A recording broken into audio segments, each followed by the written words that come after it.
Hello everyone, welcome back to our platform.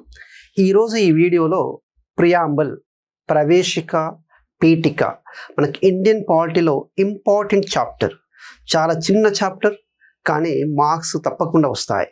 మీకు యూపీఎస్సీలో కావచ్చు, గ్రూప్స్లో కావచ్చు, కానిస్టేబుల్ కావచ్చు, ఆర్ఆర్బి ఎన్టీపీస్ కావచ్చు, ఏ ఎగ్జామ్ అయినా మనకు రాజ్యాంగంలోని ప్రియాంబుల్ అనే చాప్టర్, అంటే ఇండియన్ పాలిటీలోని ప్రియాంబుల్, పీఠిక, ప్రవేశిక అనేది చాలా చాలా ఇంపార్టెంట్.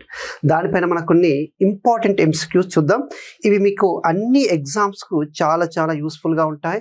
మీకు రోజు ఈ పాలిటీ మీద ఏదో ఒక వీడియో నేను అప్లోడ్ చేస్తూ ఉంటాను. సో మీరు ఇలాంటి వీడియోస్ ఇంకా మీకు రావడానికి మీరు చేయాల్సింది సబ్స్క్రైబ్ చేసుకోండి, లైక్ చేయండి, షేర్ చేయండి. ఓకేనా, let us start. So preamble గురించి చూద్దాం. మనకు ఫస్ట్ క్వశ్చన్ చూసినట్లయితే ప్రియాంబుల్లో first question, which of the following describes India as a secular state? ఈ క్రింది వాటిలో ఇవ్వబడినటువంటి ఏ స్టేట్మెంట్స్ మనకు పీఠిక అంటే సెక్యులర్ స్టేట్. సెక్యులర్ స్టేట్ అంటే ఏంటిది? లౌకిక రాజ్యం అంటారు. అంటే భారతదేశం ఒక లౌకిక రాజ్యంగా ఈ క్రింది వాటిలో ఏవి వివరిస్తాయని చెప్తున్నారు. ఈ క్రింది వాటిలో ఏది భారతదేశాన్ని లౌకిక రాజ్యంగా అంటే సెక్యులర్ స్టేట్గా వివరిస్తుంది అనేది చెప్పమంటున్నాడు. ఏ స్టేట్మెంట్ వివరిస్తుంది అంటే చూడండి, ఏ ఫండమెంటల్ రైట్స్ అంటే ప్రాథమిక హక్కుల, ఒకటి. B direct principles of state policy అంటే ఆదేశ సూత్రాల. నెక్స్ట్ ఫిఫ్త్ షెడ్యూల్, 5వ షెడ్యూలా. D preamble of the constitution, రాజ్యాంగం యొక్క ప్రవేశిక, పీఠిక. ఆన్సర్ ఏంటంటే D is the correct answer.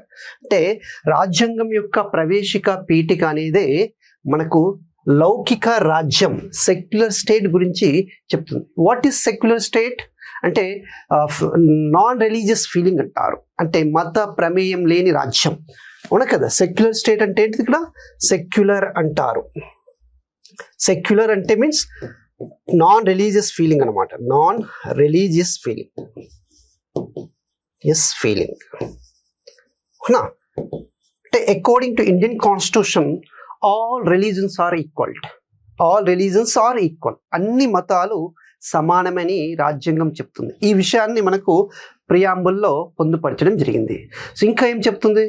There is no official religion in India. అంటే భారతదేశంలో అధికారిక మతం అంటూ ఏమీ లేవు. ఎందుకు? All religions are equal.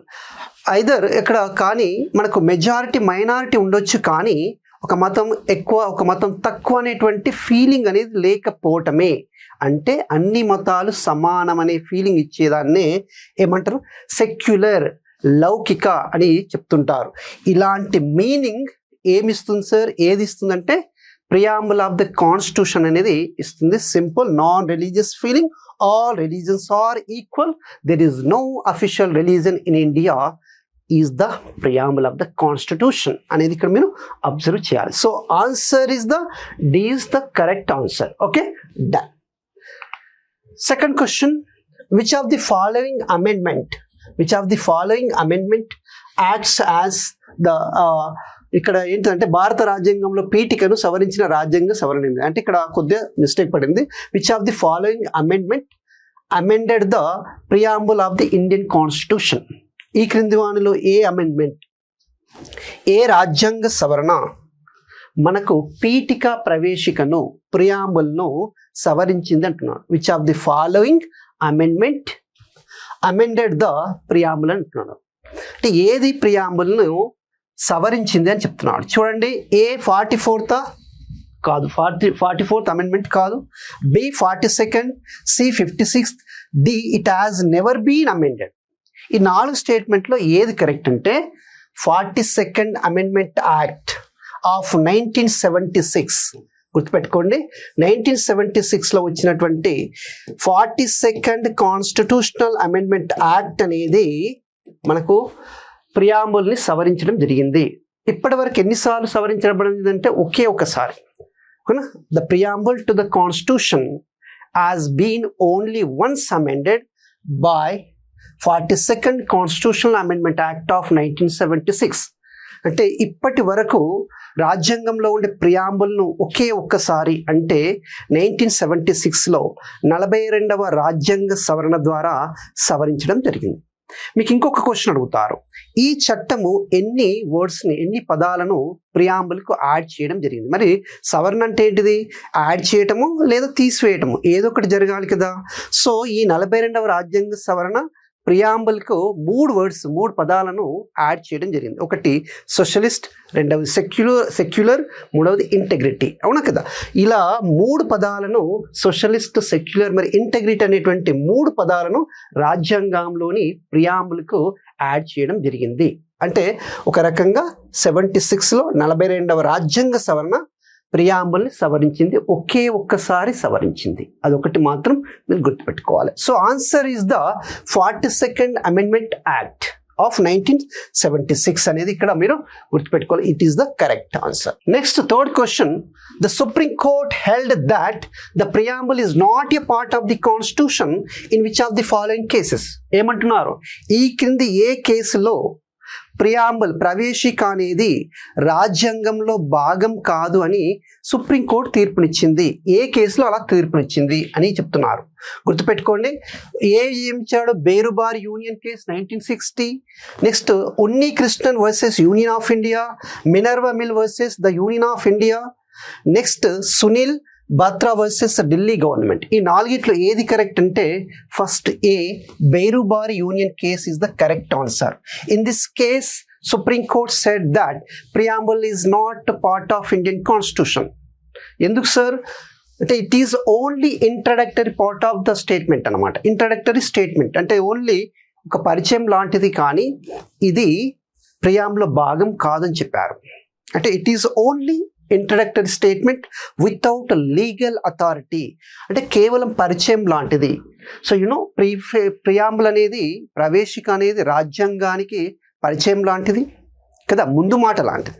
ఒక బుక్లో మనకు ఏదైనా ఒక బుక్ తీసుకుంటే అందులో ముందు మాట, ప్రిఫేస్ అని ఉంటుంది కదా, అలా మనకు ముందు మాట లాంటిది ఒక పరిచయం గురించి చెప్తుంది, కానీ పూర్తిగా దీనిని రాజ్యాంగంలో భాగం అనడానికి వీలు లేదు అని సుప్రీంకోర్టు 1960 బేరుబార్ యూనియన్లో ఏమని చెప్పింది? భాగం కాదని చెప్పింది. ఓకేనా? ఇది గుర్తుపెట్టుకోవాలి. అంటే ఏంటి sir? Simple, it is only introductory statement, అది పరిచయం గురించి చెప్తుంది, వితౌట్ లీగల్ అథారిటీ. అంటే లీగల్ అథారిటీ అనే చట్టబద్ధమైన అధికారత లేదు, ఎలాంటి ప్రొవిజన్స్ అందులో లేవు, రైట్స్ లేవు, విధులు లేవు కదా. అంటే ఎన్ఫోర్సేబుల్ ప్రొవిజన్స్ అంటారు, ఆర్టికల్స్ కూడా అందులో లేవు. కాబట్టి it is not part of Indian constitution అని 1960లో మనకు బేరుబార్ యూనియన్ కేసులో సుప్రీంకోర్టు క్లియర్గా చెప్పింది. ఓకేనా? బట్ మనకు మళ్ళీ 1973 కేశవానంద భారతి కేసు. ఎప్పుడు sir? 1973 Keshavananda Bharati case, Keshavananda Bharati case. దీంట్లో ఏమని చెప్పింది మరి? లేదు మనకు ప్రియాంబుల్ అనేది it is being part of Indian constitution అని చెప్పింది. ఎందుకు అలా చెప్పింది మరి అంటే it consist of fundamental guiding principles అని చెప్పండి. ఓకేనా? It contains basic structure and guiding principle, that's why it is part of Indian constitution అని మనకు ఎప్పుడు చెప్పారు? 1973 కేశవానంద భారతి కేసులో మనకు చెప్పడం జరిగింది. ఇలా ఇక్కడ ఈ తీర్పునిచ్చారు. అంటే మీకు అడగొచ్చు, ఏ తీర్పులో ఆ ప్రవేశిక అనేది రాజ్యాంగంలో భాగం కాదని చెప్పింది అంటే బేరుబార్ యూనియన్ కేస్ 1960. అదే ఏ కేసులో మరి ఈ ప్రవేశిక అనేది భారత రాజ్యాంగంలో భాగమని తీర్పునిచ్చిందంటే 1973 కేశవానంద భారతి కేస్, April 24. అది April 24 అంటే సచిన్ టెండూల్కర్ బర్త్డే, అవును కదా. సో April 24, 1973 రోజున మనకు కేశవానంద భారతి కేసులో మళ్ళీ ఏం చెప్పింది? Yes, no, preamble is being part of Indian constitution అని చెప్పేసింది. ఓకేనా? ఈ విధంగా కూడా మీకు క్వశ్చన్ అడగొచ్చు. అంటే మన క్వశ్చన్ ఏంటిది? ఇస్ నాట్ పార్ట్ ఆఫ్ అని అన్నాడు, అంటే రాజ్యాంగంలో భాగం కాదు అని ఏ కేసులో చెప్పారంటే బేరుబారి యూనియన్ కేసులో చెప్పారు అనేది ఇక్కడ మీరు గుర్తుపెట్టుకోవాలి. Okay, next consider the following statements about the preamble of the constitution అని చెప్తున్నారు. ఈ కింది ఏ వివరణలో రాజ్యాంగంలోని ప్రవేశికకు సంబంధించినటువంటి ప్రియాంబుల్కు సంబంధించినటువంటి స్టేట్మెంట్స్ ఇవ్వబడ్డాయి. అవి సరైనవో కావో చూడమంటున్నా. కరెక్ట్ స్టేట్మెంట్ చెప్పాలి. Which of the following statements are correct regarding preamble అని చెప్తున్నారు. అవునా, ఈ క్రింది వాటిలో ఏవి ఇంపార్టెంటో చూడండి. అంటే ప్రియాంబుల్కి సంబంధించిన సరి అయిన వివరణలు. అంటే ఫస్ట్ ఏమంటుండో, the objective resolution proposed by Pandit Nehru ultimately became the preamble. Yes, మనకు డిసెంబర్ 30, 1946 రోజున మనకు కాన్స్టిట్యూషన్ అసెంబ్లీ రాజ్యాంగ పరిషత్తులో నెహ్రూ గారు మనకు ఒక ఆబ్జెక్టివ్ రెజల్యూషన్ ఆశయాల తీర్మానాన్ని ప్రవేశపెట్టడం జరిగింది. ఈ ఆశయాల తీర్మానం ఏం చెప్తుంది? రాజ్యాంగంలోని ఫండమెంటల్స్ అండ్ ఫిలాసఫీ గురించి చెప్తుంది. అంటే రాజ్యాంగం యొక్క ప్రాథమిక భావనలు, అలాగే రాజ్యాంగం యొక్క తాత్వికత గురించి చెప్తుంది. సో ఈ యొక్క ఆబ్జెక్టివ్ రెజల్యూషన్ ఆశయాల తీర్మానం అనేది నుంచే మనకి ఏమొచ్చిందంటే ప్రియాంబుల్ అనేది వచ్చింది. అంటే preamble has been modified form of objective resolution. అంటే preamble has been derived from objective resolution drafted by Pandit Nehru in the constitution assembly in 1946. అంటే అప్పుడు 1946 డిసెంబర్ 13లో ప్రవేశపెట్టబడినటువంటి ఆబ్జెక్టివ్ రెజల్యూషన్ అనేదే ప్రియాంబుల్కు ఒక రూపాన్నిచ్చింది. అంటే ప్రియాంబుల్ ఆ విధంగా తయారైందని చెప్పొచ్చు. అవునా కదా? అంటే the objective resolution proposed by Nehru ultimately became the preamble. అంటే అప్పటి ఆశయాల తీర్మానమే ఇప్పటి ప్రియాంబుల్ అని గుర్తుపెట్టుకోవాలి. సో ఇది okay. First statement, it is not justiciable nature. ఇది చాలా చాలా ఇంపార్టెంట్. అంటే ప్రియాంబుల్ అనేది చాలా చిన్న కాన్సెప్టే కానీ కాస్త అనాలిసిస్ డెప్త్గా ఉంటుంది. ఎందుకంటే ఈ ప్రియాంబుల్ విషయంలో సుప్రీంకోర్టే కన్ఫ్యూజ్ అవుతూ తీర్పులు ఇచ్చింది. సో సుప్రీంకోర్టే కన్ఫ్యూజ్ అయినప్పుడు మనం కూడా కన్ఫ్యూజ్ అవుతాం. అవునా కదా? సో నిజంగా చెప్పాలంటే ప్రియాంబుల్ అనేది 100% అర్థమవుతుంది అంటే కాదు, అదే ప్రియాంబుల్. అవునా కదా? ఎందుకంటే సుప్రీంకోర్టే జడ్జిమెంట్ చేంజ్ చేస్తూ వచ్చింది. కాబట్టి ఇక్కడ ఏమంటుంది మళ్ళీ, it is not justiciable nature. ఇది న్యాయబద్ధమైనది కాదు అంటున్నారు. నిజంగా చెప్పాలంటే it is not justiciable nature. Okay, ఎందుకంటే it consists of only, it does not contain legal rights and duties and enforceable provisions. ఇలాంటివి లేవు. అంటే ప్రియాంబుల్లో మనకు హక్కులు కానీ విధులు కానీ రాజ్యాంగ సవరణకు సంబంధించినటువంటి ఆర్టికల్స్ కానీ లేవు. అవును కదా? అంటే it is only introductory statement without legal authority అంటున్నారు. సో లీగల్ అథారిటీ ఎలాంటిది ఏమీ లేదు, ఎన్ఫోర్సబుల్ ప్రొవిజన్స్ లేవు. ఓకే, రైట్స్ హక్కులు విధులు కూడా లేవు. కాబట్టి it is not justiciable nature is the correct statement. అంటే ఇది న్యాయబద్ధమైనది కాదు. అంటే దీన్ని మనకు సుప్రీంకోర్టులో కానీ హైకోర్టులో కానీ దీన్ని కాపాడమని మనము సవాల్ చేయడానికి వీలు లేదని చెప్తుంది. ఓకేనా? It is not justiciable nature, న్యాయబద్ధమైనది కాదని చెప్తున్నారు. ఇది కరెక్టే. Next third, it can not be amended. No, it has been amended only once in 1976 by 42nd amendment. 42వ రాజ్యాంగ సవరణ ద్వారా దీన్ని ఆల్రెడీ సవరించబడింది కదా, సవరణ చేశారు, 3 వర్డ్స్ కూడా యాడ్ చేశారు. అంటే ఇట్ క్యాన్ బి అమెండెడ్. మరి ఇక్కడ స్టేట్మెంట్ ఏమి ఇచ్చాడు? It cannot be amended. ఇది సవరణ చేయబడదు అని చెప్తున్నారు. అవునా కదా? గుర్తుపెట్టుకోండి. ఫస్ట్ స్టేట్మెంట్ ఏంటమ్మా? నెహ్రూ ప్రవేశపెట్టినటువంటి ఆశయాల తీర్మానమే ఇప్పుడు ప్రియాంబుల్గా అయింది. కరెక్ట్. తర్వాత ఇది న్యాయబద్ధమైనది కాదు. Yes, correct. ఇది సవరణ చేయబడదా? సవరణ చేయబడుతుంది. కాబట్టి third statement is wrong. So 1, 2 statements are correct.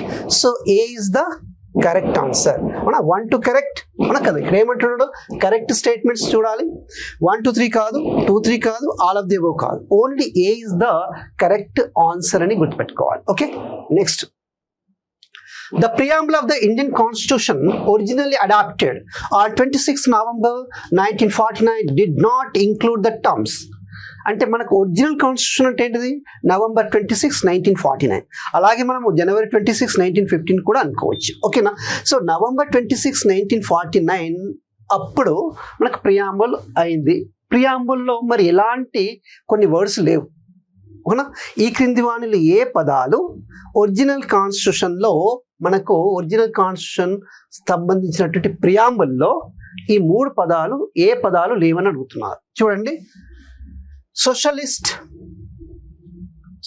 అనేది లేదు, సెక్యులర్ అనేది లేదు, ఇంటెగ్రిటీ అనేది కూడా లేదు.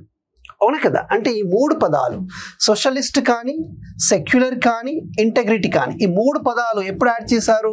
42nd constitutional amendment act of 1976 ద్వారా యాడ్ చేయడం జరిగింది. అంటే మీనింగ్ ఏంటిది? Before 1976 there are no socialist, secular, integrity words in Indian constitution. అంటే ప్రియాంబుల్లో 1976 కంటే ముందు ఈ మూడు పదాలు, సోషలిస్ట్ అంటే ఏంటిది? సామ్యవాద అంటారు. సోషలిస్ట్ అంటే ఏంటండి? సామ్యవాద అనేటువంటి వర్డ్ కాదు. సెక్యులర్ అంటే మనం ఏమన్నాము? లౌకిక. అవునా కదా? ఇంటెగ్రిటీ అంటే సమగ్రత. ఈ మూడు పదాలను 42nd అమెండ్మెంట్ ద్వారా 1976లో యాడ్ చేశారు. కానీ 1976 కంటే ముందు ప్రియాంబుల్లో ఈ వర్డ్స్ లేవు. రిపబ్లిక్ అనేది ఉన్నది. యాక్చువల్లీ ఒరిజినల్ స్టేట్మెంట్ ఏంటిది? మనకు టెక్స్ట్ ఆఫ్ ది ప్రియాంబుల్ ఉంటుంది. టెక్స్ట్ ఆఫ్ ది ప్రియాంబుల్ ఏం చెప్తుంది? Sovereign, socialist, secular, democratic and republic. అందులో రిపబ్లిక్ ఉంది, కానీ అప్పుడు మనకు ఇవి 76 ద్వారా యాడ్ చేశారు. అంటే ఒరిజినల్లో రిపబ్లిక్ కనబడుతుంది. అంటే 1946 నవంబర్ 26 ఆ టైంలో ప్రియాంబుల్లో రిపబ్లిక్ ఉంది, కానీ సోషలిస్ట్, సామ్యవాద, సెక్యులర్, ఇంటెగ్రిటీ అనేటువంటి వర్డ్స్ అనేవి లేవు. ఓకేనా? అది ఇక్కడ గుర్తుపెట్టుకోవాలి. రిపబ్లిక్ అంటే మామూలుగా ఏమంటారు? గణతంత్రాన్ని తెలుగులో అంటారు. అంటే రిపబ్లిక్ ఒరిజినల్ ప్రియాంబుల్లో ఉంది, కానీ సోషలిస్ట్, సెక్యులర్, ఇంటెగ్రిటీ లేదు. సోషలిస్ట్ అంటే ఏంటి? సామ్యవాదం. అంటే ఒక ప్రాంతంలో ఈక్వల్గా వనరులు, సోర్సెస్ని డిస్ట్రిబ్యూట్ చేయడం, సమానంగా అభివృద్ధి చేయడం. అంటే ఒక ప్రాంతం సామాజికంగా, ఆర్థికంగా అభివృద్ధి చెందడానికి ఉండాల్సిన సిద్ధాంతాన్ని మనము సామ్యవాదం అంటారు. సెక్యులర్ అంటే చెప్పాము లౌకిక, అంటే మత ప్రమేయం లేని రాజ్యం, అంటే అన్ని మతాలు సమానమే. మరి ఇంటెగ్రిటీ అంటే సార్? సమగ్రత అంటారు. ఇంటెగ్రిటీ ఈజ్ ఈక్వల్ టు ఏం చెప్పవచ్చు అంటే ఆనెస్ట్ ప్లస్ మోరల్ వాల్యూస్, నిజాయితీ మరియు నైతిక విలువలు ఉంటే దీన్ని సమగ్రత అంటారు. ఓకేనా? నైతిక సమగ్రత. ఈ మూడు వర్డ్స్ని ఎప్పుడు 42nd అమెండ్మెంట్ ద్వారా యాడ్ చేశారు. అంటే ఒరిజినల్ ప్రియాంబుల్లో ఇవి లేవు. అవునా? అంటే ఇక్కడ ఏంటి sir? A 1, 2 and 3 is the correct answer. కానీ 2, 3, 4 కానీ 1, 2, 4 కానీ 3, 4 కరెక్ట్ కాదు. First 3 words 1, 2 and 3 are correct. అంటే these are not included in original constitution. అంటే ఒరిజినల్ కాన్స్టిట్యూషన్ లో ఇవి లేవు అనేది గుర్తుపెట్టుకోవాలి. ఓకేనా? Right. So answer A is the correct answer. చూడండి next question. The idea of preamble has been borrowed in Indian constitution from the constitution of, అంటే preamble of Indian constitution has been borrowed from which of the following constitution? ఏ రాజ్యాంగం నుండి రాజ్యాంగంలోని మన ప్రవేశికను తీసుకునడం జరిగింది అంటున్నాడు. Okay, answer ఏంటంటే USA, America. ఇక్కడ Italy కాదు, కెనడా కాదు, ఫ్రాన్స్ కాదు. ఏది sir? USA, America. USA became first country to introduce preamble. అంటే ప్రపంచంలో మొదటిసారిగా యుఎస్ఏనే ప్రియాంబుల్ను డిఫైన్ చేయడం జరిగింది, అంటే పరిచయం చేయడం జరిగింది. అంటే it was the first written constitution in the world అంటారు. ఇదే మొట్టమొదటి ప్రపంచంలోనే లిఖిత రాజ్యాంగం. కాబట్టి ఇది మొదటిసారిగా ప్రియాంబుల్ని కూడా తయారు చేసిన దేశం కూడా యుఎస్ఏనే. అలాంటి యుఎస్ఏ నుంచి మనము ప్రియాంబుల్ని తీసుకున్నామని ఇక్కడ అబ్జర్వ్ చేయాలి. So USA become first country. It is అంటే ఇక్కడ ఏంటి sir? Preamble has been borrowed from యుఎస్ఏని అబ్జర్వ్ చేయాలి. ఇక్కడ నుంచి తీసుకున్నాం. అంటే ఆన్సర్ ఏంటి సార్? మనకు యుఎస్ఏ, అమెరికా రాజ్యాంగం అనేది మనకు కరెక్ట్ ఆన్సర్ గా మనం చెప్పాలి. Next question. Constitution of India provides following for it's citizens. ఓకేనా? అంటే మనకు రాజ్యాంగం, భారత రాజ్యాంగం పౌరులకు ఈ క్రింది వాటిని వీటిని ఇస్తుంది, కల్పిస్తుంది? ఈ క్రింది వాటిలోని ఏ అంశాలను భారత పౌరులకు రాజ్యాంగం కల్పిస్తుంది అని అంటున్నారు. అంటే ఇక్కడ చూడండి, సోషల్, పొలిటికల్, రిలీజియస్ జస్టిస్. ఇక్కడ ఏంటిదంటే న్యాయం, ఎలాంటి న్యాయాన్ని చేకూరుస్తుంది భారత రాజ్యాంగం భారత పౌరులకు? అంటే సోషల్, పొలిటికల్, రిలీజియస్. నెక్స్ట్ ఇక్కడ సోషల్ ఉండాలి. Social, economic and cultural, social, economic, political, economic and political justice. Answer ఏంటిదంటే social, economic and political justice. అంటే ఏంటిది? సామాజిక, ఆర్థిక మరి రాజకీయ న్యాయాన్ని ప్రసాదిస్తుంది. అంటే answer C is the correct answer. Next question, which of the following terms is not used in preamble of our constitution? ఓకేనా, మన ప్రియాంబుల్ కాన్స్టిట్యూషన్ లో ఈ క్రింది ఏ పదాలు పొందుపరచబడలేదు, అంటే అందులో లేవు. అంటే మనకు చూడండి, రిపబ్లిక్ ఉందా? ఎస్ ఉంది. ఇంటెగ్రిటీ ఉందా? ఉంటుంది. సోషలిస్ట్ ఉంటుంది, కానీ ఫెడరల్ ఉండదు. ఫెడరల్ అంటే సమాఖ్య అనే మీనింగ్ ఇస్తుంది. ఈ సమాఖ్య, ఫెడరల్ అనేటువంటి వర్డ్ మనకి ప్రియాంబుల్లో లేదు. అవునా కదా? అది ఒకటి ఇక్కడ అబ్జర్వ్ చేయాలి. ఎందుకంటే మనకు టెక్స్ట్ ఆఫ్ ద ప్రియాంబుల్ ఏం చెప్తుంది? Sovereign, socialist, secular, democratic, republic అని చెప్తుంది. తర్వాత justice, liberty, equality and fraternity అని చెప్తుంది. అవునా కదా? సో అలాంటి వర్డ్స్ లో చూస్తే ఫెడరల్ అనేటువంటి వర్డ్ అనేది కనబడట్లేదు. అవునా కదా? అంటే మనకేంటిది ఆన్సర్? ఇక్కడ ఫెడరల్ అనేది లేదు కాబట్టి answer C is the correct answer.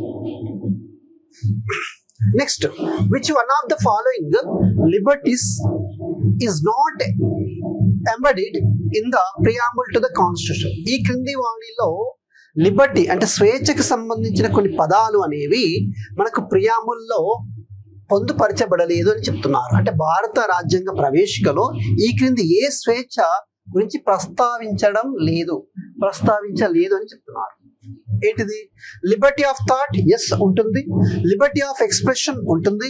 Liberty of belief ఉంటుంది. కానీ లిబర్టీ ఆఫ్ మనీ అనేది ఉండదు.